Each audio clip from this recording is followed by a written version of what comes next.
ugu horeyn waxaynu wada ognahay in aan ragga iyo dumarku kala maarmin oo uu Allah subhanahu wa ta'ala isugu talagalay in ay nolosha wada qaybsadaan.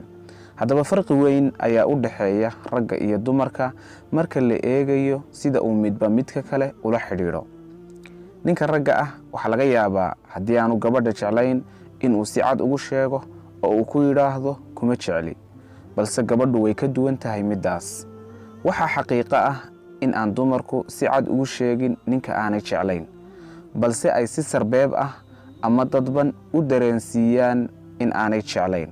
haddaba si aynu u badbaadino waqti badan oo ragga kaga bixi lahaa gabadh aanay jeclayn, muuqaalkan waxaan idinku soo gudbin doonaa 5 calaamadood oo waaweyn oo ku cadeynaya in aan gabadhu haba yaraatee wax xiisa ah ku haynin.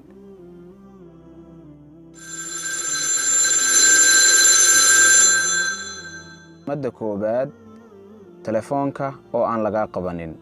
qofka ku xiiseynaya iska dhaaf inuu telefoonka ka qaban waaye wuxuu sugaa goortii aad soo wici lahayd. marka aad soo wacdana waxa uu telefoonka kaaga qabtaa sida ugu dhaqsaha badan. haddii aad aragtid gabadha oo aan telefoonka ka qabanayn, waxay calaamad u tahay inayna ku xiiseynaynin. calaamadda labaad, hadal kooban. gabadha marka aad la hadashid ee aad xaaladeeda ka wareysatid, si fiican ayay kaaga jawaabaysaa wax walba oo aad ka weydiisid dhankeeda, balse waxa dhibaato ah marka adiga dhankaaga lagu weydiin waayo. xaaladaada, qoyskiina, shaqadaada midna laguma weydiinayo.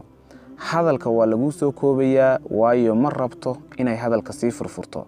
calaamadani waa mid kale oo cadeynaysa in aanay gabadhu wax xiisa ah ku hayn haba yaraatee. calaamadda saddexaad, waxay kugu dareemaysaa caajis. calaamadani waa mid ka mid ah calaamadaha ugu waaweyn ee ku cadeynaya in aanay gabadhu haba yaraatee wax xiisa ah ku haynin. gabadha marka aad wada joogtaan, haddii ay ku mashquusho mobilkeeda ama ay hareeraha ku mashquusho, waxay kugu dareemaysaa caajis. marka iska fahan oo soo gaabi. calaamadda afraad, waxaa tahay saaxiibkayga qaaliga ah. gabadhu marka ay ku jeceshahay ee ay xiiseynayso in ay xiriir kula samayso, way ku ixtiraamaysaa, waxay ku aragtaa inaad tahay jacaylkeeda.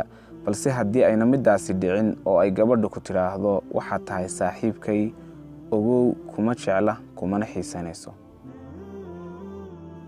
calaamadda shanaad, mawduuca ayay beddeshaa. mar kasta oo aad rabto inaad kala hadasho in xiriir jacayl aad wada samaysaan, waxa ay beddelaysaa mawduuca.